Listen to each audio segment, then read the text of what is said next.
Deus. Meus irmãos, abra a tua Bíblia comigo aí, sentado mesmo como você está, em Apocalipse, o capítulo de número 21, e o verso é o verso de número 7. Apocalipse, capítulo 21, e o verso de número 7. Vai dizer assim: aquele que vencer tomará posse de todas essas coisas, e eu serei o seu Deus, e ele será o meu filho. Fecha os seus olhos, curva a tua cabeça. Pai, nós te glorificamos por estar na tua casa, na tua presença. Obrigado porque o Senhor quem comanda todas as coisas, e o Senhor nunca perdeu o controle de nada, ó Pai. Continua conosco, ó Pai, falando conosco, manifestando a tua graça, o teu poder. Espírito Santo, tu és bem-vindo aqui neste lugar, ó Pai. Fica conosco no nome de Jesus. Amém. Meus irmãos, nós vamos entender que a igreja como um todo, eu digo a igreja, não a igreja do Senhor em si, mas a igreja local e a igreja denominacional, a religião em si, ela é regida pelo movimento em si. Me entenda o que eu vou dizer. Ela é regida pelo movimento. A igreja vai naquele movimento e ela caminha naquele movimento. Pastor, eu não entendi ainda. Existiram alguns movimentos. Eu não vou falar nem dos movimentos pentecostais, mas de alguns movimentos que nós vimos. E alguns momentos são chaves e as pessoas caminham por ali. Vou dar um exemplo para você entender. Existia uma época, e para quem é um pouco mais antigo vai lembrar disso, que só se falava de chuva. E aí era hinos de chuva, era palavras de chuva, e aí por aí vai. Pastor, aqui até pegava o hino da harpa. Deus prometeu com certeza chuvas de graça mandar. Ele nos dá fortaleza e ricas bênçãos sem par. E aí a pessoa só ficava cantando esse hino, todo culto tinha que cantar esse hino. Por quê? Porque o movimento era chuva. Aí eu anotei aqui alguns hinos e eu comecei a viajar um pouco. Mas aí começou aqueles hinos. Eu não vou cantar tudo não, tá? Senão eu chamo o Paulo aqui. Pode ficar tranquilo, Paulo. Mas é mais ou menos assim. Pode segurar até aí, Gustavo. Deixa só o povo cantar aqui. Faz chover,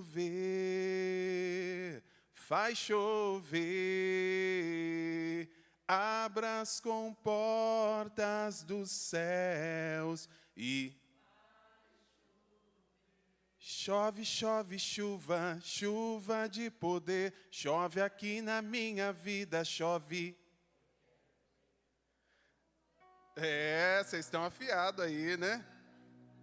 Derrama sobre nós a chuva. E aí iam só aqueles hinos de chuva. E as palavras também eram palavras de chuva. Deus vai derramar uma chuva de poder na sua vida. É chuva de glória, é chuva de bênção, é chuva de vitória. E era só chuva, chuva para todo lado. E o povo queria realmente chuva. Aí depois continuou, mas saiu da chuva e foi ao outro extremo, que é o quê? O fogo. E aí começou os hinos de fogo. E eu comecei a linkar alguns aqui. Caia fogo do céu, encha este... E aí por aí vai. 500 graus de fogo... Pera aí, até escrevi aqui para não errar. 500 graus de puro fogo e poder. Vocês gostaram aí, né? Tem que ter fogo no altar. Tem que ter fogo no altar para queimar o holocausto em nome de Jesus. Aí é antigo demais, vocês não vão lembrar, né? Eu que estou ficando velho mesmo. Mas era fogo para todo lado. Então os hinos que se cantavam eram hinos que falavam sobre fogo e as palavras eram todas dirigidas também como fogo. E hoje nós estamos em um outro movimento. Pastor, que movimento é esse? Paternidade. E aí dentro da paternidade, nós estamos falando sobre filhos. Se você colocar aí no Google, worship com palavras filho, vai aparecer um monte de hinos que falam sobre filhos. E aí as pessoas estão envolvidas neste movimento de filho daqui, filho de lá, e nós aprendemos. Eu mesmo já preguei aqui falando sobre os níveis espirituais. Existem alguns níveis espirituais. O primeiro nível é o nível mais raso, é o nível de escravo. É quando a pessoa, ela entra no evangelho através da religião e ela fica aprisionada pela religião. E ela ama mais a religião do que a Deus. Ela não faz alguma coisa porque ela ama a Deus. Ela não faz porque ela tem medo da religião, de ser punida. Porque ela está escravizada com aquilo. E aí ela briga pela religião, ela briga por tudo. Por quê? Porque está escravizada. Mas a primeira coisa, quando ela é liberta disso, o que acontece? Aí ela sai correndo, ela foge. Por isso que tem muita gente que vem na igreja, faz o movimento todo e fica crente, que você olha, você não pode nem relar nela, que senão você sai pegando fogo. De tão crente que ela está, mas daqui a pouco ela não está mais na igreja. Porque ela estava escravizada ali por aquele momento. E Deus não chamou a gente para ficar escravizado, mas é o primeiro nível. Todos nós já passamos por ele. Eu já passei por ele. Para mim, todo mundo estava em pecado na igreja. Eu olhava assim, esse aí, rapaz, isso aí não é crente não, isso aí não ora de nada, e aquele ali então, olha o outro lá andando de bermuda, o sangue de Jesus tem poder, está repreendido. Olha a barba daquele ali, vai para o inferno direto. Não parece brincadeira, mas é sério, eu estava assim. Para mim todo mundo estava errado, só eu que estava certo. Porque eu fiquei tão escravizado por aquele movimento que eu achei que todo mundo estava errado. E aí quando eu vi a Bíblia falando através de Salomão, não seja demasiadamente ímpio e nem demasiadamente justo, porque isso destruiria a ti mesmo. Aí eu falei, opa, eu preciso mudar de nível.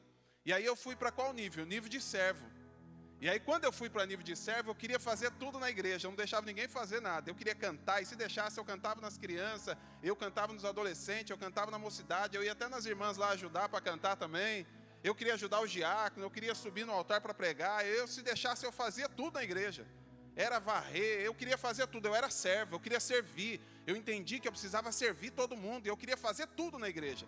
Eu ia evangelizar, eu ia buscar, eu ia fazer tudo para ajudar todo mundo. Só que aí eu deixei de viver a minha vida para viver a vida das outras pessoas. E eu só servia. E aí eu entendi que quem não vive para servir, não serve para viver.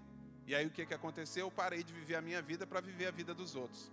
E aí eu só servia, eu só tinha tempo para servir. Ontem eu fui pregar em um lugar e depois fui para a casa dos irmãos que nos convidaram. E ali, conversando, a gente lembrando de alguma coisa, a minha casa, quando eu morava ali na Zona Sul, a Zona Sul é bem diferente da Zona Leste. Para quem já morou lá sabe do que eu estou dizendo, é bem diferente. A igreja, as pessoas são bem diferentes, apesar de serem humanos, todos nós, mas são pessoas diferentes. E aí eu lembro que minha casa era cheia de gente, vinha todo mundo, acabava o culto, o pessoal ia para lá, o Elvis lembra disso, e o pessoal ia daqui, ia de lá, aquele monte de gente, a minha casa era conhecida como a casa do pastor. E aí as pessoas passavam lá e deixavam roupa porque sabia que eu trabalhava bastante com casa de recuperação, ajudava muita gente, era servo. E aí eu tinha roupa ali de tudo, minha casa parecia como é que chama? Um brechó, de tanta coisa que a gente recebia ali para ajudar as pessoas.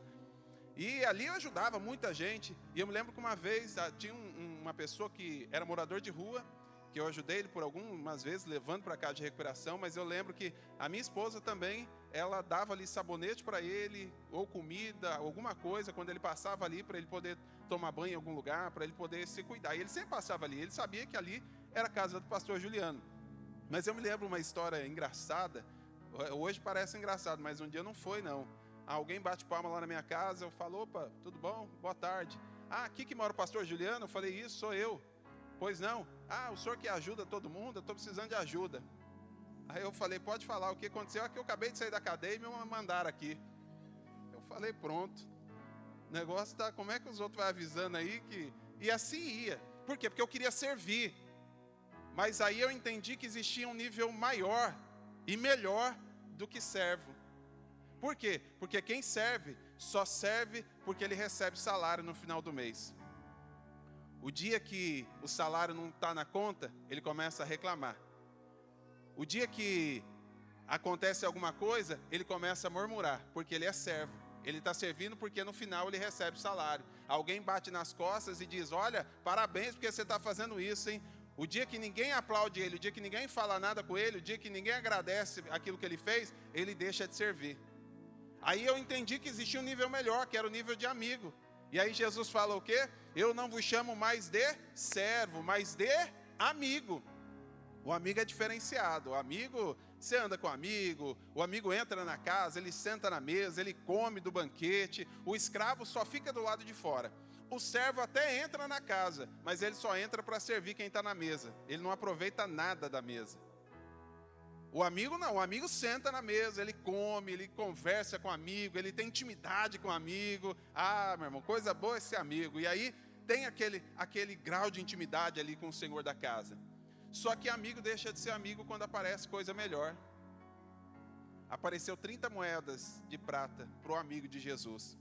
E ele foi lá e traiu Jesus por 30 moedas. Só que Jesus, ele nunca vai mudar com a gente, porque ele é Deus. Ele continua sendo amigo de verdade. Ele nunca vai mudar quando você peca, quando você erra. É você que muda muitas das vezes, mas ele não. Aí Judas aparece perto dele, o que é que ele fala? Amigo, aqui vieste. E Judas vai dar um beijo nele. Quantos de nós perdemos amigos ao longo da vida?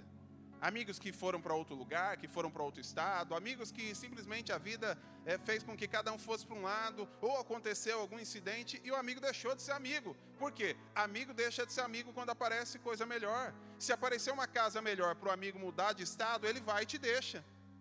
Por quê? Porque apareceu uma coisa melhor, você não vai segurar ele ali. Por quê? Porque é amigo. Amigo deixa de ser amigo. Então, às vezes, as pessoas estão dizendo que é amiga de Jesus, mas quando aparece coisa melhor, a pessoa larga Jesus e vai embora. Aí eu entendi o quarto nível, que é o nível de filho. E aí o interessante é que filho continua servindo, porque o servo nunca vai ser filho, mas o filho nunca deixa de servir. O amigo nunca vai ser filho, mas o filho de verdade é amigo do pai. Aqui que está a grande diferença. E aí o filho, ele tem uma intimidade maior. O filho entra na casa, ele senta na mesa, ele come do banquete, ele abre a geladeira, ele abre a despensa, ele vai no quarto do pai. Ele tem liberdade, por quê? Porque ele é filho. E coisa boa é ser filho. Hoje nós estamos nesse movimento de filho. E todo mundo quer ser filho, né? Ah, eu quero ser filho de Deus. Ah, eu sou filho amado. E bate no peito, pai. Eu vou cantar não, pode ficar tranquilo. E aí a pessoa quer ser filho de tudo quanto é jeito. E é bom ser filho. Mas aqui que entra aquilo que Deus colocou no meu coração. E é isso que eu quero compartilhar com vocês. Porque o interessante aqui não é simplesmente ser filho. Não é simplesmente, eu sou filho. Ótimo, você é filho? Glória a Deus.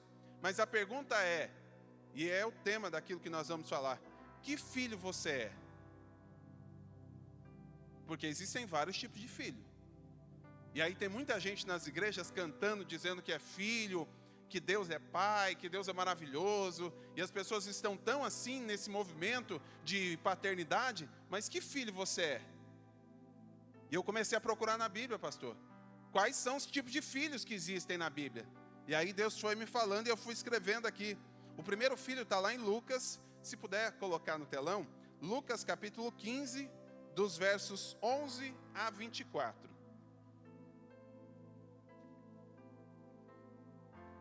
Lucas capítulo 15, verso 11 a 24.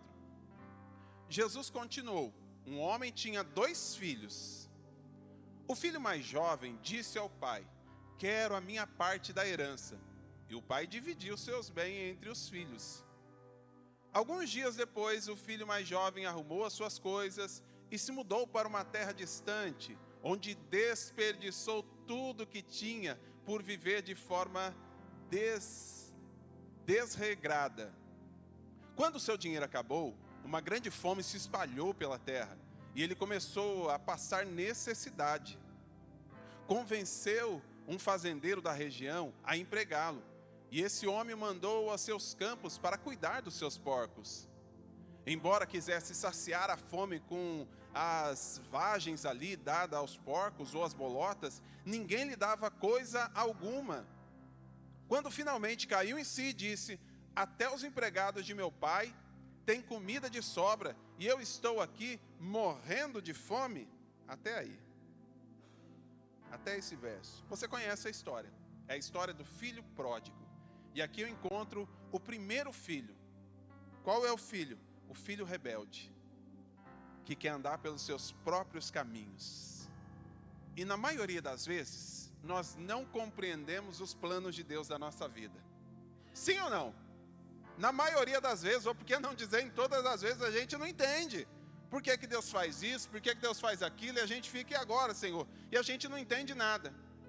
Só que quando a gente começa a ter mais intimidade com Deus, a gente entende que os planos dele são melhores do que os nossos. Mas o filho rebelde começa a reclamar da situação, porque ele não entende aproveitar aquilo que o pai dele tem e aquilo que é dele, porque tudo é dele. Mas ele não entende, ele quer andar pelos seus próprios caminhos. Ele quer fazer a sua própria vontade. E aí ele vira um rebelde. Ele está na igreja. Ele participa da ceia. Ele é filho, ele não deixou de ser filho, mas é filho rebelde, que não consegue compreender o que Deus tem para a vida dele, e começa a reclamar de tudo, e quer ser topetudo, que não quer respeitar ninguém, que não quer respeitar a hierarquia, porque ele matou o pai vivo, pedindo ali a herança. Ele desrespeitou o pai, mas ele pegou. Só que toda vez que você vai pelo seu caminho, o que é que acontece? Dá errado. Toda vez que você vai fazer a sua vontade, dá errado. Pastor, isso não está na Bíblia, tá? E tem muita gente caminhando pelo seu próprio caminho.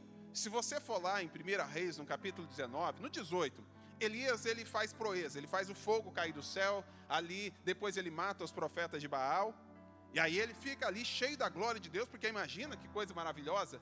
Mas depois ele fica triste, porque a Jezabel quer matar ele, e ele não entende as provações. Por quê? Porque provação a gente vai ter. Todo mundo vai passar pelo dia mal. E a gente precisa estar pronto também para passar pelo dia mal. O mesmo Deus do monte é o Deus do vale. Mas aí Elias vai e ele fica ali triste com aquela situação. E aí o que é que ele faz? Ele vai andando. Quando ele vai andando, um anjo aparece, dá comida para ele. Ele come. E aí com a força daquela comida ele caminha 40 dias e 40 noites. E ele vai embora. E aí ele entra na onde? Na caverna. E ele se esconde lá. Não quero mais saber disso. E às vezes a gente quer dar um de rebelde, né? Também não vejo nada, não vejo milagre, não vejo vitória, não tem sabor de mel, me enganaram, que esse hino é só o fel que eu estou vendo, então não quero mais saber de cantar, não quero mais saber de pregar, não quero mais saber de trabalhar, não quero mais saber de nada. Já que eu não tive vitória, não tive nada, não quero mais saber de fazer nada. E fica rebelde. E aí ele começa a andar pelo seu próprio caminho. E aí, o que acontece? Ele entra na caverna. E ele fica lá rebelde, na caverna. E aí, quando as pessoas estão nesse movimento, quando elas estão desse jeito, o que acontece? Elas querem que Deus tire elas dali. Elas querem ver um milagre. Por mais que elas são rebeldes, por mais que elas estão assim, comendo lá, querendo comer as bolotas do porco, a lavagem do porco, mas ela quer ver um milagre. E aí, o que acontece? Vem um vento lá. Só que Deus estava no vento forte? Não estava. Aí daqui a pouco vem o quê? Um terremoto. Agora vem um terremoto, agora o milagre vai chegar. Agora vai acontecer alguma coisa. Também Deus não estava no terremoto. Aí depois vem um fogo, falou, agora é labareda de fogo, agora 500 graus, agora acontece milagre. E não acontece nada. E aí daqui a pouco vem uma voz mansa e suave. E aí Deus estava lá. E quando Deus apareceu e falou, sabe o que aconteceu? Ele não falou, vou te dar vitória. Vou mudar a sua situação. Estou vendo a chave do carro na sua mão. Ó a chave da casa aí, receba. Não apareceu nada disso. Sabe o que Deus falou para Elias? Elias, por que você está aí? Senhor, e aí, geralmente o rebelde, ele quer inventar desculpa. Geralmente quem está rebelde, ele quer ficar dando justificativa. Não, eu estou assim porque a culpa é dele. Eu estou assim é porque o pastor falou aquilo e me ofendeu. Eu estou assim porque a minha igreja fez isso. Eu estou assim por causa disso, daquilo. Ele quer colocar a culpa dele em alguém. E aí ele começou a querer colocar a culpa em alguém. Falou, só ficou eu aqui. Não tem ninguém. Eu sempre fui zeloso, eu sempre fui crente, eu sempre fui filho. E não tem ninguém aqui, eu estou sozinho. É por isso que eu estou aqui. E aí o que Deus fala? Meu filho, você não sabe de nada. Tem 7.000 que não dobraram o joelho ainda. Você está pensando que você está sozinho? Para de ser topetudo, para de ficar inventando desculpa, faz o que tem que fazer. E aí vem a resposta para ele. Qual foi a resposta? volta pelo teu caminho. Foi isso que o filho pródigo fez também. Ele teve que voltar pelo caminho. E o rebelde, ele precisa voltar pelo caminho que ele fez. Por quê? Porque tem muita gente, e eu falei isso ontem ali, tem muita gente com a vida sobrecarregada, tem muita gente com a vida, sabe, cansados, cheio de problemas, cheio de dificuldade, que não aguenta mais, fala, socorro, meu Deus, eu vou morrer aqui. Está cheio de problema, parece que não consegue fazer nada. Sabe por quê? Porque você está fazendo a sua vontade. Pastor, não fala um negócio desse. É porque você está fazendo o que não é para você fazer. Porque o fardo de Jesus é suave e o jugo dele é leve. Se o fardo dele é leve e o jugo é suave, por que o seu está pesado? É porque você não está carregando o dele, você está carregando o seu. Porque quando você está fazendo a vontade dele, eu não estou dizendo que você não vai passar por problema, por dificuldade, mas até o problema e a dificuldade vai ser tranquila. Você vai conseguir passar sabendo que Deus vai te dar a vitória. Você vai conseguir enfrentar aquilo lá. Por quê? Se te mostrares frouxo no dia da angústia, a força vai ser pequena. Você fala, não, eu sei que daqui a pouco vai passar. Porque isso é só uma fase. E a fase não define quem você é. Mas o rebelde, ele quer ser topetudo. Não vou voltar, não vou fazer, não vou pedir perdão, não vou lá me reconciliar. Não, eu não vou voltar por aí não. Ele não quer assumir a culpa. Ele não quer assumir a responsabilidade. Ele quer culpar alguém. Por quê? Porque é rebelde. Mas o rebelde só recebe a vitória e volta a ser filho de verdade quando ele entende que ele errou, que ele entende que ele fez errado e que ele precisa voltar pelo caminho que ele mesmo fez. Pastor, eu ainda não entendi. Tem gente que está esperando o melhor de Deus chegar na vida dele. Sabe quando o melhor de Deus vai chegar na sua vida?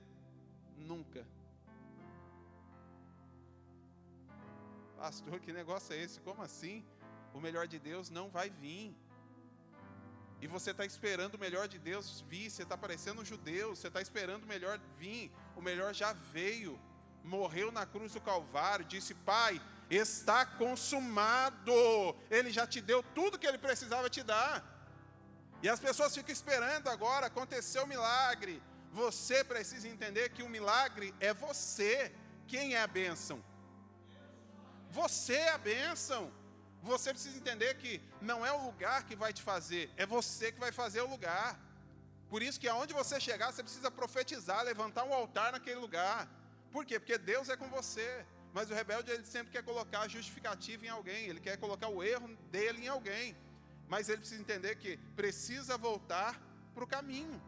Que caminho? O caminho que ele mesmo fez. Então tem coisa que é você que precisa fazer. De repente você está orando e a Bíblia vai dizer, tem muita gente que não recebe porque não sabe pedir. Não recebe porque pede mal. Não entendeu ainda o que precisa fazer. Pastor, eu ainda não entendi. É você que precisa fazer. É você que precisa ir. É você que precisa colocar a mão. Pastor, mas Deus não vai fazer? Ele já fez tudo o que Ele precisava fazer. Ele já te deu fôlego de vida, já te deu fé, já te deu esperança, já te deu a presença do Espírito Santo. Nós acabamos de cantar aqui que Ele nos deu um espírito de ousadia.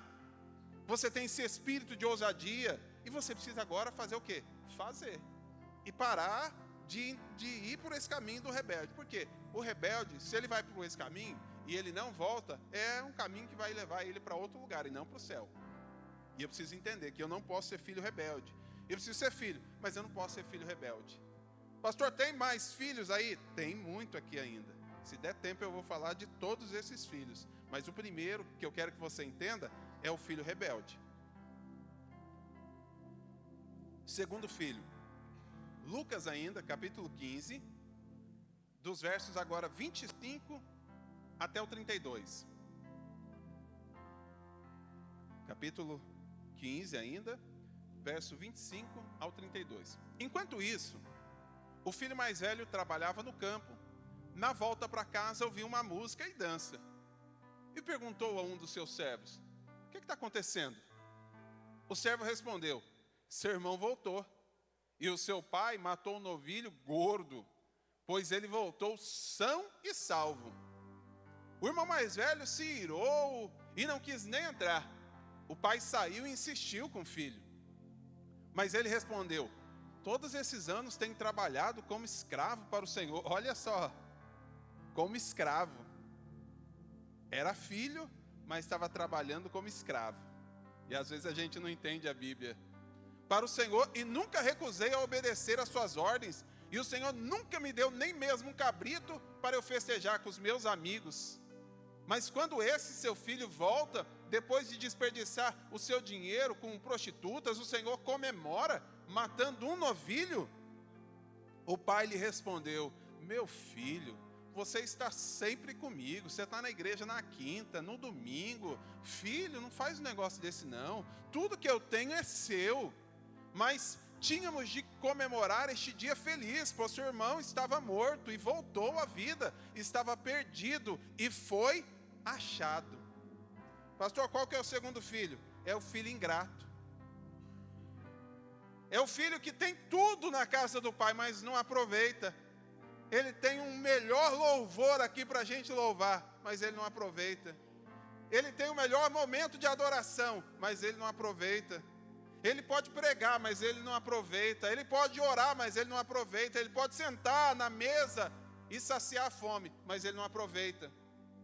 Ele tem tudo aqui. Ele tem cura, ele tem restauração, tem libertação, tem batismo no Espírito Santo, tem dons espirituais, tem todos os mistérios, toda a ciência, tem tudo aqui. O pai está aqui, ó. Está aqui, ó. Você quer? A mesa está preparada. Ah, não, mas é que isso aí não é para mim, não. Isso aí é para o presbítero Elvis. Ele tem mais intimidade. Não, isso aí é para o pastor Rogério, essas revelações aí, não, para mim não. Não, profecia com Cláudio Omar lá, deixa eu ficar aqui. Pregar, não, pastor Luiz ali, deixa ele lá. Não, cantar é com Paulo, deixa eles aí, deixa a banda Farol. Eu não vou ficar aqui, irmão. Você precisa aproveitar, eu que não sei, eu aproveito. Eu canto, eu adoro, eu louvo, e se deixar eu danço aqui, prego. Por quê? Porque eu quero engrandecer a Deus, eu quero aproveitar o que Ele tem para mim. As pessoas chegam na igreja e não aproveitam. Elas não entendem que Deus está aqui. Nós estamos em família, nos reunimos para adorar a Ele, para sentir a presença dEle. Aí as pessoas não aproveitam aquilo que tem. E aí, sabe o que acontece com o filho ingrato? Ele fica reclamando. Por quê? Porque daí olha e fala, chega alguém que estava lá fora, e a pessoa está aqui há 5, 10, 15, 20 anos na igreja. Aí chega alguém lá de fora, que não prestava, não valia nada, ninguém dava nada por ele. Aí chega aqui, aceita Jesus, Jesus lava ele no sangue dele, batiza ele no Espírito Santo, derrama dons espirituais, ele começa a pregar para todo lado, e aí a pessoa fala, nossa, mas chegou agora na igreja, já está fazendo tudo isso. É porque você não aproveita, você é ingrato. É filho ingrato, está na igreja, é filho, mas é filho ingrato. Ah, pastor, mas é porque isso aí eu não sabia que era para mim. Quem te disse que não é para você? Se é o seu pai, se você é filho, nós somos todos irmãos, nós somos todos iguais. Por que não é para você? Ah, é porque eu não sei, é porque eu pensei que... Não, meu irmão, tira isso da sua cabeça. Tudo que Deus tem é para você. Deus quer te usar, Ele quer fazer um milagre, Ele quer fazer coisas grandes na tua vida. É para você. Mas o que você precisa entender? Eu preciso tomar posse. Tanto que Jesus, Ele não sai dando nada para ninguém. Se você acha que Jesus sai dando alguma coisa para alguém, está enganado. E quando Ele vê alguém passando alguma dificuldade, Ele faz o quê? Ele tem íntima compaixão. E aí Ele chega para a pessoa e fala, o que queres que eu te faça? Está vendo que a pessoa é cega ou paralítica, e aí chega e pergunta, o que queres que eu te faça? E aí Jesus fica perguntando todo dia, o que queres que eu te faça? E a gente fica com vergonha, com medo. Eu vou falar de mim. E às vezes nós temos alguns bloqueios na vida e nós nem entendemos. Eu sempre fui meio assim com dinheiro, porque eu nunca quis. E eu achava que dinheiro era do diabo. Porque o dinheiro é a raiz de todo mal, não é? Mas não é assim que está escrito. É o amor ao dinheiro. Então não é o tanto que você tem, mas é o tanto que você se apega àquilo. E eu nunca quis pedir nada para Deus. Nunca, nunca. E aí sabe o que Deus fez? Nunca me deu. Porque eu nunca pedi. Como é que Deus vai te dar o que você não pede? Pastor, eu não entendi. Agora o senhor está com muito dinheiro? Daqui a pouco vai chegar. Isso, dá glória aí, porque você tem que festejar também. E aí, você precisa entender, como é que você vai ter se você não pede? Ah, eu queria tanto pregar, mas você pede? Ah, não peço. Como é que Deus vai te dar? eu queria tanto falar em língua estranha, mas você pede? Eu pedi uma vez só. Por que não pede todo dia? Pedir tem que ser que nem criança. A criança, quando quer alguma coisa, o que é que ela faz?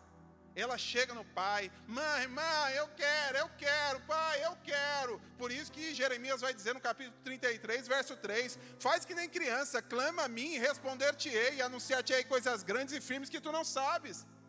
Mas precisa fazer o quê? Clamar. E é clamar mesmo, é gritar: oh Deus! Acorda de manhã, já pede. Pastor, mas a gente precisa agradecer. Sim, precisa agradecer, mas também precisa pedir. Quem disse que você não precisa pedir? É seu pai? Minhas filhas ficam pedindo lá, não sei se vai ganhar, mas fica pedindo. Tem que orar, se não orar o milagre não chega. Mas tem que pedir. Aí o filho é ingrato. E o filho ingrato, ele nunca fica satisfeito com aquilo que tem. Por quê? Porque ele não sabe aquilo que ele tem. Ele sempre vai ficar olhando o que o outro tem. Ele nunca agradece aquilo que ele já tem. E quanto mais a gente agradece, mais a gente recebe. E aí o ingrato, ele não sabe agradecer o que tem. O que é que ele sabe fazer? Olhar a vida dos outros. O ingrato, olha lá, está festejando. Olha lá, fez churrasco e não me chamou. Olha lá, fez o aniversário e não me chamou. Para de cuidar da vida dos outros, vai cuidar da sua.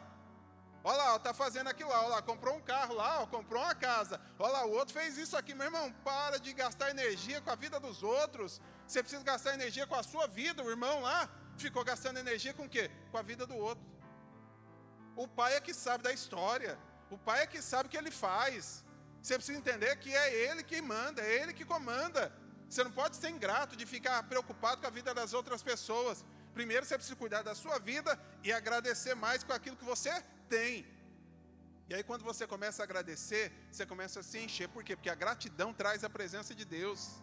Você quer ter realmente a presença de Deus? Agradeça, agradeça, agradeça. E quanto mais você grato for, mais bênção de Deus você vai ter, mais cheio de Deus você vai ser. Mas você precisa fazer o quê? Pedir. Agradece, você precisa agradecer. Opa, eu tenho uma água aqui, ó. Glória a Deus, mas já está acabando. Eu quero a outra já aqui do lado. Por quê? Não posso esperar acabar para eu ir lá e pedir. Você já precisa ir pedindo. Senhor, eu quero ser cheio da tua presença. O que você quer fazer? Como é que você quer estar daqui a 2 anos? Ontem eu fui pregar num lugar e foi uma alegria. O Elvis vai lá. Pensa num povo abençoado lá. Você vai gostar, Elvis. Falei bem de você lá. E aí eu fui pregar lá, cheguei lá. O pastor da igreja era jovem junto comigo e eu era líder da mocidade dele.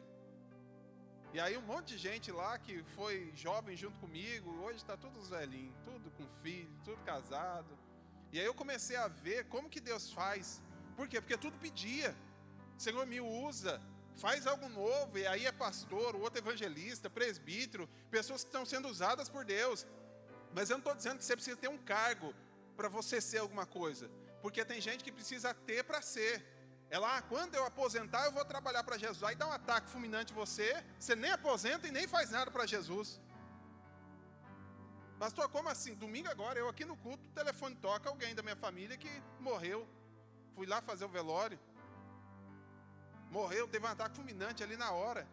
60 anos, acabou de aposentar, vai curtir a vida. Que vida, acabou. E aí a pessoa espera ter para ser. Quando eu aposentar, eu vou trabalhar para Jesus. Quando eu tiver dinheiro, eu vou fazer alguma coisa. Quando eu casar, eu vou ser feliz. Casa que você vai ver como é bom o negócio. Aí você vai ver a alegria que é. E é uma bênção, irmão. 18 anos, sendo alegre da vida, feliz da vida, Elvis. Mas as pessoas ficam esperando ter. Quando eu tiver a minha casa, eu vou ter a minha família feliz. Que família feliz, meu irmão? Se você não consegue ser feliz num cômodo, como é que você vai ser feliz numa casa de 3, 5, 10 cômodos? Não é um lugar, é você. E aí tem gente que é tão ingrato, que não agradece aquilo que já tem. Por quê? Porque ele fica esperando ter para ele ser alguma coisa. Quando eu ser pastor, aí eu vou profetizar. Meu irmão, se você não profetiza agora, que dia que você vai profetizar? Se você não faz agora, quando você vai fazer? Você vai querer uma carteirinha para fazer? Eu te dou a minha. Eu tenho umas 3 ali, ó. Só tira meu nome, coloca uma foto sua e vai andar com esse negócio por aí. Aí a pessoa, não, quando eu tiver, você. Meu irmão, não fique esperando quando, faz agora, seja grato. Não seja o filho que fica só reclamando da vida, olhando para a vida dos outros. Começa a fazer agora. Pastor, o senhor está bravo? De jeito nenhum, estou mais alegre que ontem. Vamos para o próximo. O primeiro é o filho rebelde. O segundo é o filho ingrato. E o terceiro, Mateus capítulo 21 agora, o verso 28. Coloca aí para mim, por favor. Capítulo 28, nós vamos até o verso 32. O que acha disto? Um homem que tinha 2 filhos, disse ao mais velho: filho, vá trabalhar no vinhedo hoje? O filho respondeu: não vou. Mas depois ele mudou de ideia e foi. Então o pai disse ao outro filho: vá você. E ele respondeu: sim, senhor, eu vou. Mas não foi. Qual dos 2 obedeceu ao pai? E eles responderam: o primeiro. Então Jesus explicou: eu lhe digo a verdade, cobradores de impostos e prostitutas entrarão no reino de Deus antes de vocês. Pastor, qual que é esse filho? É o filho mentiroso, que ele fala que vai fazer, mas não faz. É mais fácil você ter verdade no seu coração. Irmão, vamos jejuar amanhã. Aí todo mundo: eu vou, e levanta a mão, pode contar comigo, põe meu nome aí na lista. No dia não vai e jejua. Aí depois ainda coloca a culpa no diabo. O diabo está furioso comigo, eu tenho tanta coisa para fazer, esqueci do jejum. Mentiroso. Vai ter oração depois na quinta-feira. Eu vou. Vou dizer de novo. Vai ter oração na quinta-feira, depois do culto. Eu vou. Aí depois: não, mas eu estou cansado. O pastor Juliano falou um monte de coisa, me deu uma canseira. Eu vou dormir que eu estou cansado, amanhã tenho que trabalhar. Mentiroso. É mais fácil falar: vai vir na oração? Não vou. Estou cansado, estou estressado, estou cheio de problema para resolver. Não vou não. Mas daí chega aqui, daqui a pouco a graça começa a te alcançar, o poder de Deus vai te envolvendo. Você fala: não é que eu vou ficar nessa oração aí? Eu acho que eu vou orar, porque eu preciso orar. E daqui a pouco fica. Quem que é o mentiroso da história? O que fala que não vai, vai? Ou o que fala que vai e depois não vai? O que fala que vai fazer e depois não faz? Não, pode contar comigo aí na oração, eu vou. Opa, o pastor Ricardo não veio? Ele foi viajar, ele foi pregar aí, foi fazer casamento. Pastor Ricardo não veio, por que eu vou ficar? Vou nada, eu vou embora. Ele não está aí? Ele não vai me ver? Ele não está me vendo orar? Por que eu vou ficar? É um mentiroso.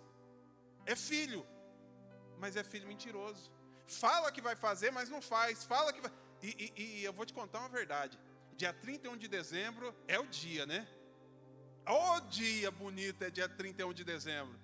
O povo dobra o joelho, feliz da vida, e começa a fazer o quê? E orar. Senhor, esse ano eu não orei, mas o ano que vem eu vou orar. Senhor, esse ano eu não li a Bíblia, mas o ano que vem eu vou orar. Senhor, se o Senhor me der graça e força.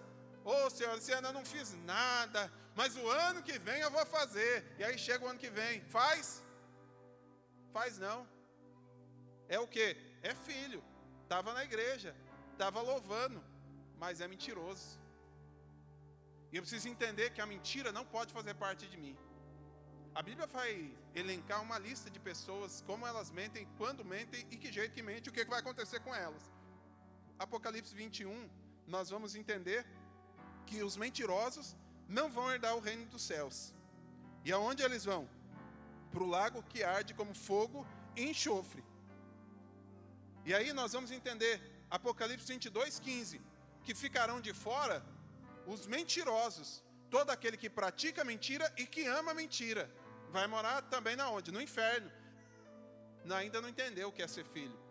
E aí, a Bíblia vai dizer em 1 João 3,15, todo aquele que odeia seu irmão é assassino.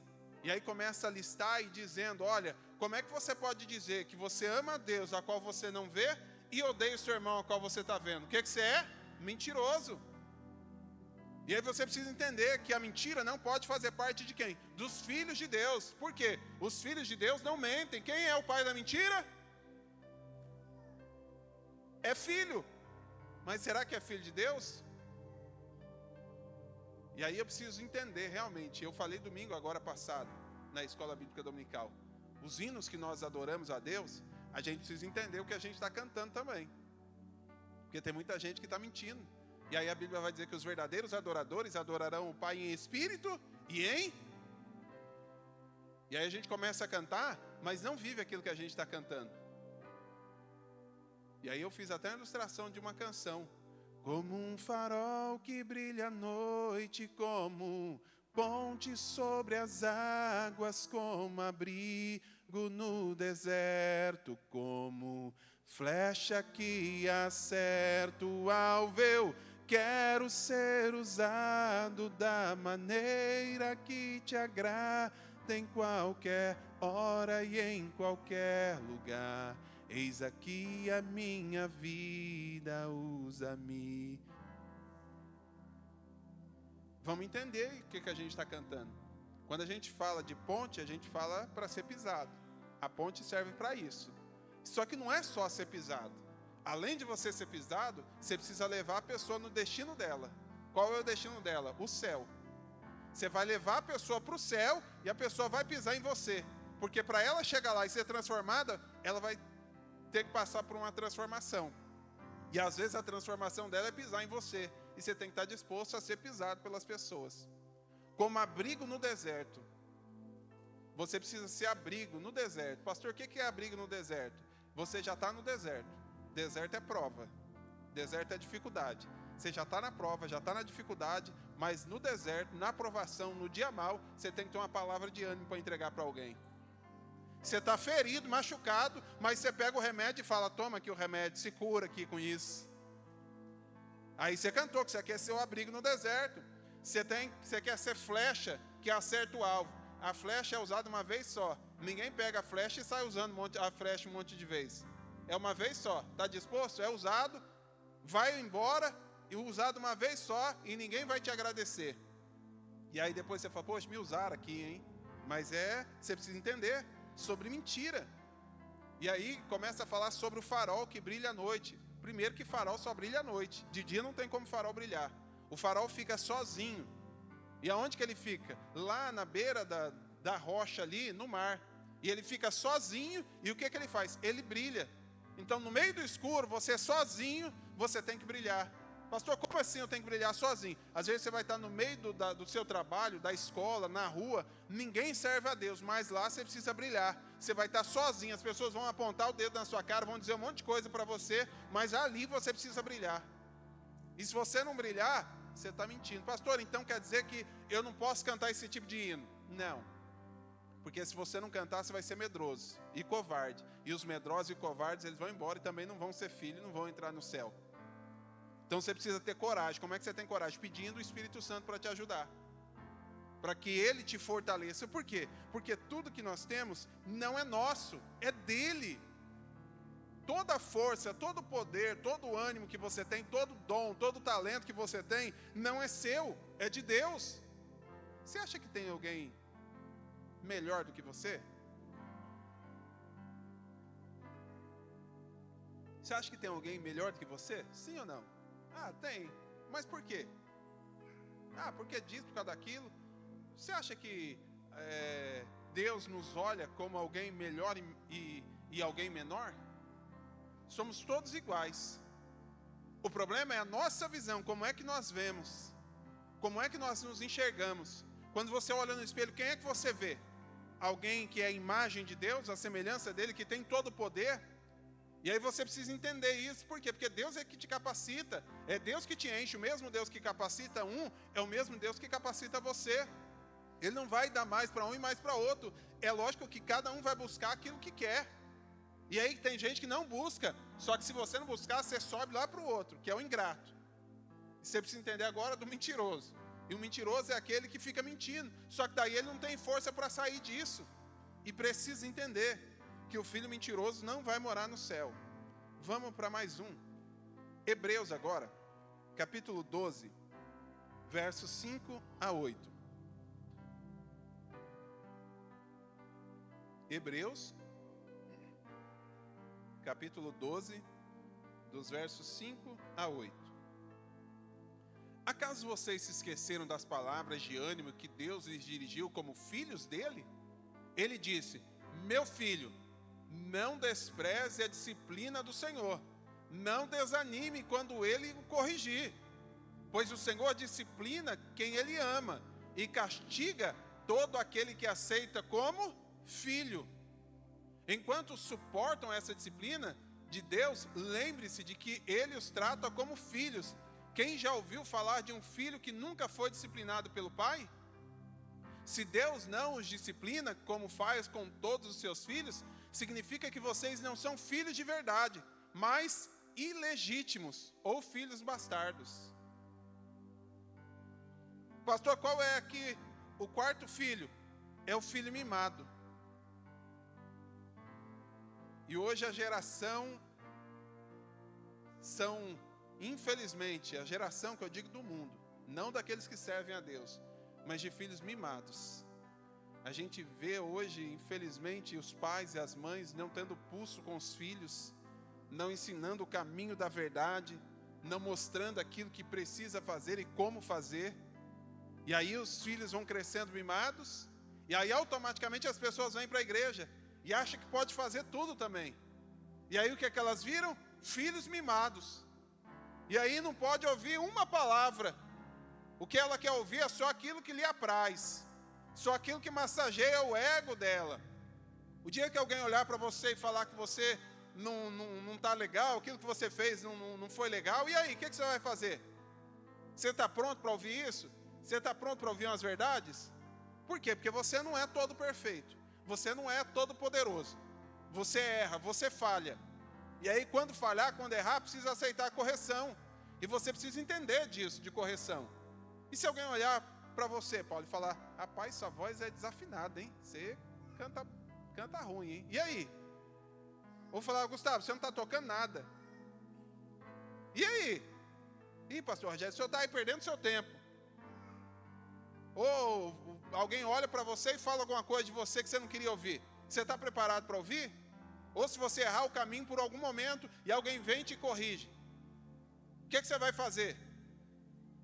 Você vai sair fugido? Você vai ficar reclamando da vida? Está cheio de pessoa mimada, que não pode mais ouvir a verdade. Alguém prega uma palavra um pouquinho mais áspera, a pessoa já: nossa, o pastor está bravo hoje. Não, a gente precisa aceitar a correção. E a gente cresce, não é com elogio, a gente cresce é com correção. E tem muita gente que só quer receber elogio, só quer receber coisa boa. E a gente não cresce com massagem no ego, a gente cresce é com pancada. É alguém vindo mesmo perseguindo. A igreja só cresceu porque ela foi perseguida. Ela só cresceu porque ela foi perseguida. E hoje as pessoas não querem mais passar por tribulação, as pessoas não querem mais passar por dificuldade. Passou uma dificuldadezinha, aí ela já começa a chorar: ah, Deus não está comigo, Deus me abandonou, Deus não está ouvindo minha oração. Meu irmão, você precisa entender que você vai passar por um momento difícil, você precisa estar forte para passar por isso.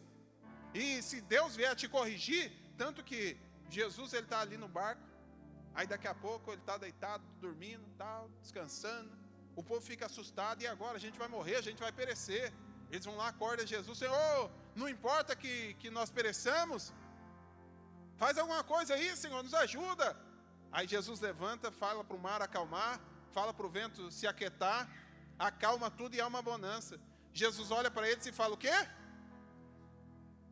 Homens de pequena fé, por que duvidaste? Por que você mesmo não foi lá e falou para o vento se acalmar? E aí alguém ouve um negócio desse: ai meu Deus, meu pai brigou comigo, o meu paizinho lindo que é o Deus, ele brigou comigo, agora eu não, ai meu Deus, não quero mais saber de igreja, eu não quero mais saber disso. Meu irmão, a gente precisa colocar uma casquinha mais grossa no couro aqui, a gente está precisando ouvir uns negócios que machuca mais, porque as pessoas estão muito doloridas, qualquer coisinha já dói, qualquer coisinha já machuca. Hoje você tem que ter um senso tão grande para você falar. E aí os pastores de hoje, por isso que muitos pastores não querem nem ser mais pastores por conta disso. Porque qualquer coisinha que você fala, a igreja: vou processar esse pastor aí, está pensando o quê? Com quem que ele é para falar desse jeito comigo? Quem que ele é para falar um negócio desse? As pessoas não querem mais ouvir a verdade, elas querem ouvir só o que massageia o ego. Tanto que você chega perto da pessoa para aconselhar alguém como pastor, você já tem que perguntar: você quer que eu fale como pastor, como amigo, como que você quer que eu fale? Porque precisa ter essa sensibilidade, porque senão as pessoas estão tão sensíveis que tudo machuca, tudo dói, tudo vai machucando, não tem mais couro, nada. E a gente precisa entender que Deus, ele castiga e corrige quem ele ama. E quem que ele corrige? Filhos. E a gente precisa corrigir filhos. Sabe por quê? Vamos trazer para a igreja. Se Deus não corrige a igreja fica meio doidinha. Pastor, eu não entendi. Foi Salomão que disse isso. Ele falou, ó, pega a vara, pega uma varinha e dá uns arrebenta aí nessa criança aí. Foi isso que ele falou. Bate nessa criança aí com essa vara, para tirar a loucura da cabeça dela. Como assim, pastor? Tem que bater nas crianças? Tem que bater de vez em quando. É lógico que com moderação, sabendo bater, você não bate com raiva, não bate nervoso, tem que saber bater. E aí, mas tem que bater. Aí a criança bagunça, faz um monte de coisa de errado, e aí o pai não castiga mais, não bate mais. Ah, não, é porque eu apanhei tanto quando eu era criança, que eu estou traumatizado, agora eu não posso mais bater. Eu não estou falando para ninguém espancar filho aqui não, irmão, pelo amor de Deus. Tanto que eu tenho 2 filhas ali, e eu dificilmente bato nelas. Mas já fiz. Mas toda vez que eu fiz, antes de fazer, eu explicava por que estava acontecendo aquilo. Mas as pessoas não querem mais corrigir os filhos. Não bate mais, irmão, ninguém morre se apanhar, não. Ah, não, mas é porque a criança já pega, ó, se bater em mim. As crianças já ficou até ligadas agora aí, né? Redobraram a atenção aqui para mim. Mas é assim, se me bater eu vou chamar o conselho tutelar. O pai não tem mais autoridade dentro de casa. A mãe não tem mais autoridade. O pai não manda mais, a mãe não manda mais. E precisa entender que tem uma hierarquia. É o pai que manda, é a mãe que manda, não é o filho. O filho, eu quero isso aqui. Quer o quê? E aí os filhos vêm para a igreja, cresce, e ele fala o quê? E ele já vem peitando Deus. Se o senhor não me der, eu rasgo essa Bíblia. Rasga. Se o senhor não fizer, o senhor não é Deus. Meu irmão, e as pessoas querem obrigar Deus a fazer milagre. As pessoas querem obrigar, está cheio de gente mimada por aí. Cheio de crente mimado que pensa que Deus é empregado, que veio fazer o que você quer. É os filhos mimados. E está cheio de filho mimado por aí. E aí fica cantando todo melindroso, todo não me toque, não me rela. Vem a primeira dificuldade, não quer saber mais. E a gente precisa entender que a gente precisa aceitar umas correções de vez em quando. E não é fácil aceitar uma correção. Por quê? Porque quando a gente é corrigido, dá um mal-estar, né? Dá um negócio aqui na garganta, parece que você fica querendo engolir, não desce, né? Mas a gente precisa entender sobre isso também. Por quê? A gente não pode ser filho mimado. Por quê? Porque filho mimado não vai entrar no céu. Pastor, quem é que vai entrar no céu? Vamos para o último filho agora. Gênesis capítulo 22, versos 7 a 9.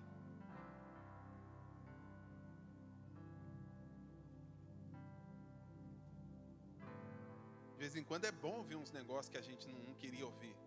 Por quê? Porque essa correção vai fazendo a gente crescer, vai fazendo a gente amadurecer. É isso que faz o cristão crescer. Eu não estou dizendo que ninguém precisa apanhar, né, irmão? Relaxa aí, tá? As crianças principalmente. Só do pai falar já está falado. Antigamente era assim, né? Só olhava assim, o filho já sabia, o papai está falando.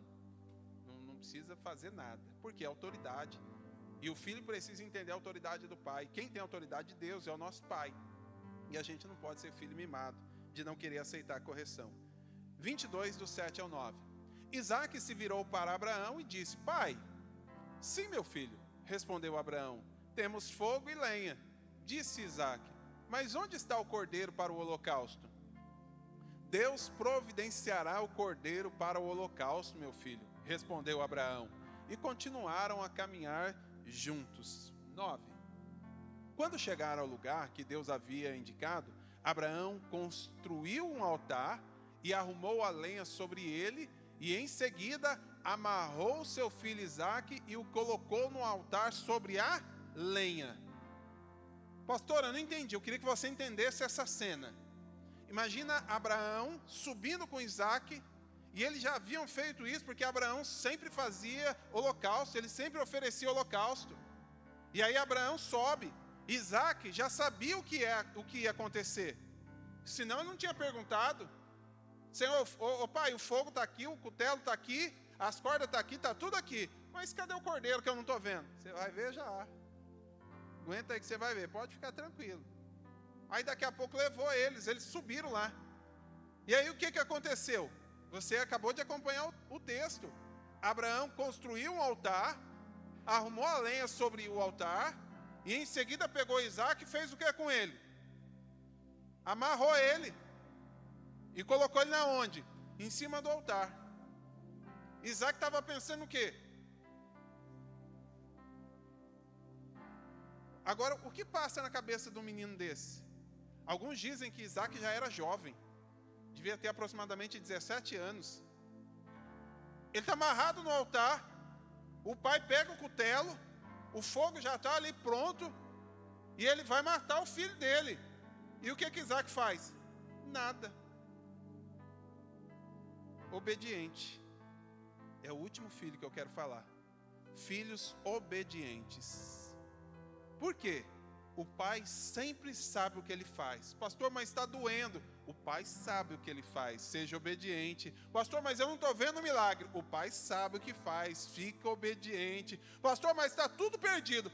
O pai sabe o que ele faz. Isaac está ali agora amarrado. Abraão com o cutelo na mão, pronto para matar o menino. E Isaac continua ali. E aí daqui a pouco você conhece o texto, quando Abraão vai fazer, ele ouve uma voz: não faça tal, eu já vi que teme a Deus, agora conheço o teu coração de verdade. Olha aí para o lado. Ele olhou, o cordeiro está aí. Aí pegou o cordeiro, tirou Isaac, colocou o cordeiro e fez o sacrifício. Pastor, eu não entendi.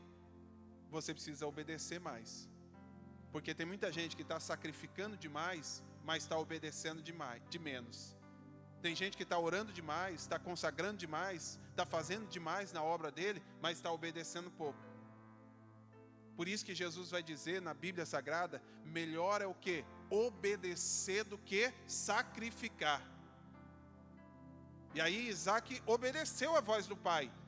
Ele entendeu, opa, Deus está no comando, Ele está no controle. Tem situação na nossa vida, meu irmão, que é muito difícil passar. Muito difícil. E ninguém quer passar por problema. Se eu levantar aqui e falar, quem quer passar por problema aqui? Ninguém quer passar. A gente quer passar pelas vitórias, e é muito bom também passar pelas vitórias, pelas glórias. Mas a gente precisa obedecer mais, reclamar menos, agradecer mais, entender o que Deus quer para a nossa vida. Pastor, mas é difícil. Prazer, estou no mesmo barco que você. É difícil de entender. E a gente não entende no começo, a gente não entende no meio, a gente só entende no fim. Por isso que no final dá tudo certo. E a Bíblia vai dizer, melhor é o final das coisas do que o começo dela.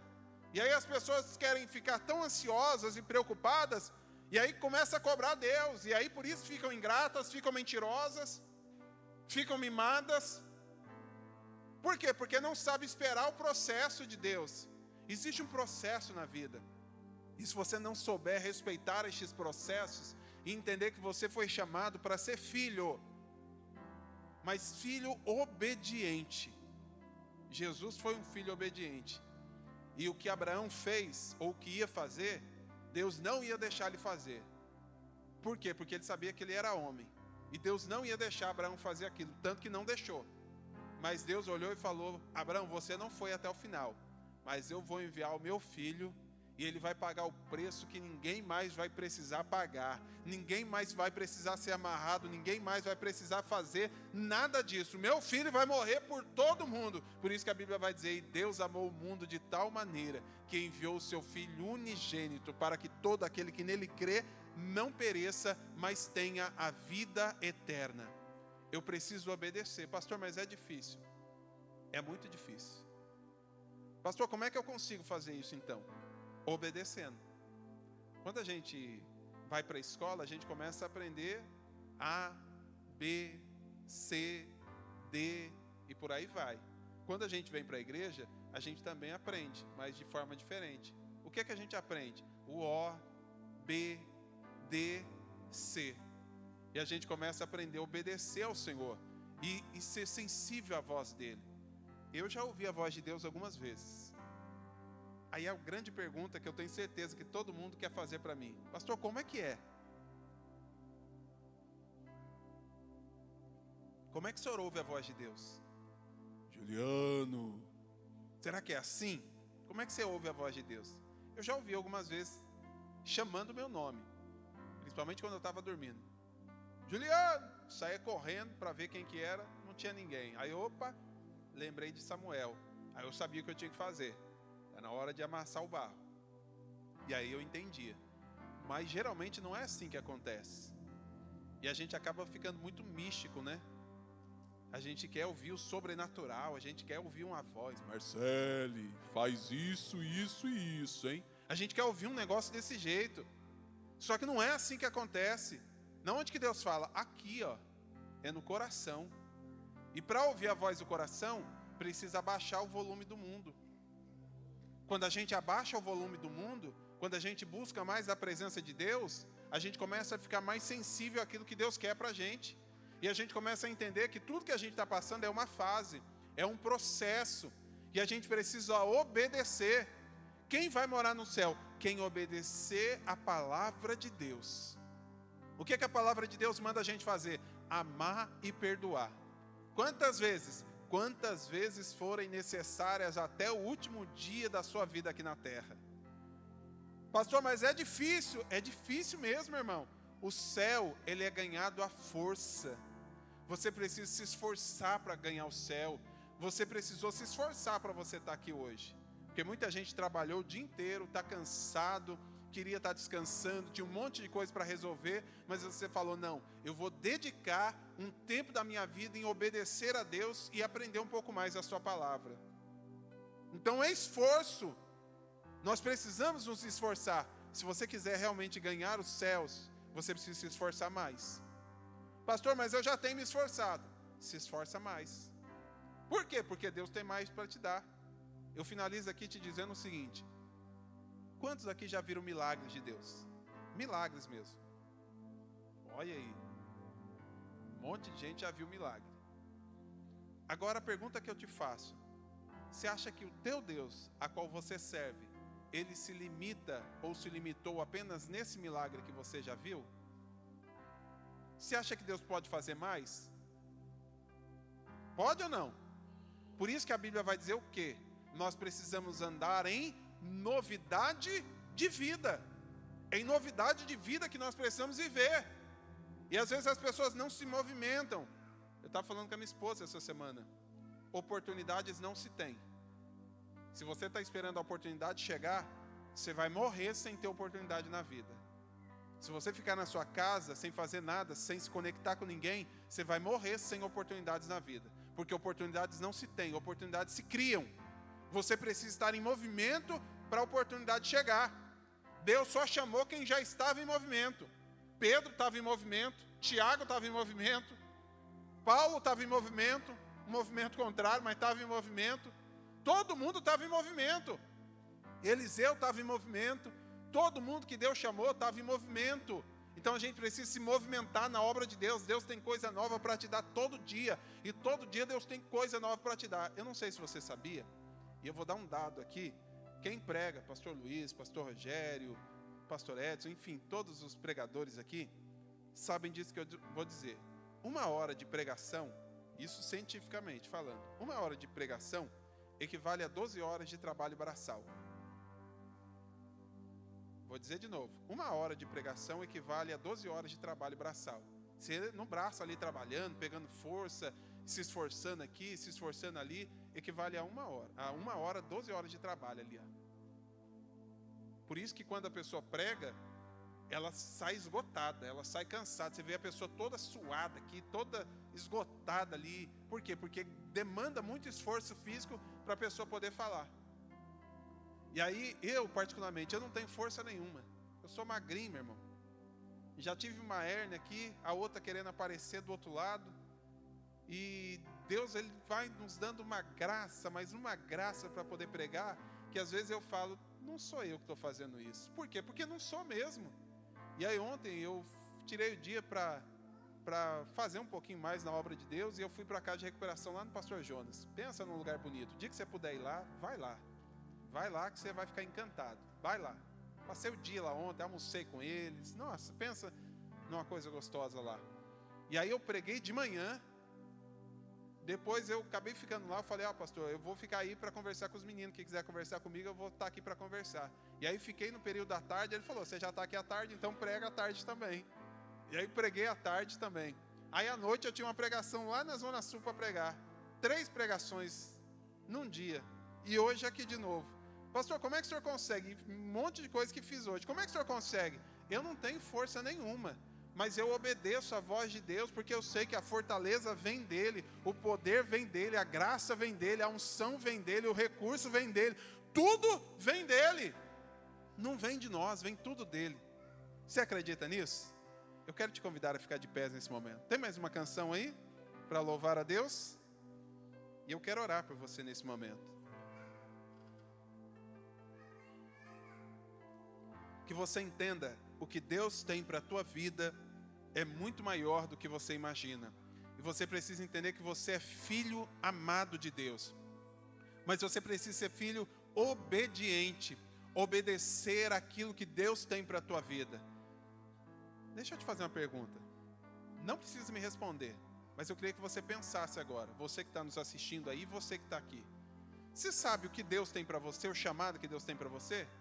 Qual é o seu propósito? O que é que você veio fazer nessa terra? Você tem clareza disso? Tem ou não? Não precisa responder não. Quer ter? Quer? Pastor, como é que eu faço isso? Salomão, ele ora a Deus e Deus se apresenta a ele. E aí Deus fala para ele, o que queres que eu te faça? E aí a pergunta é, Deus está aqui. E aí a pergunta para ele, para você é, o que queres que eu te faça? Você quer saber o seu propósito? Se você quiser saber outra coisa, você pode perguntar outra coisa. Mas se você quiser saber o seu propósito, pergunta para ele agora. Ou por que aconteceu alguma coisa, pergunta para ele agora.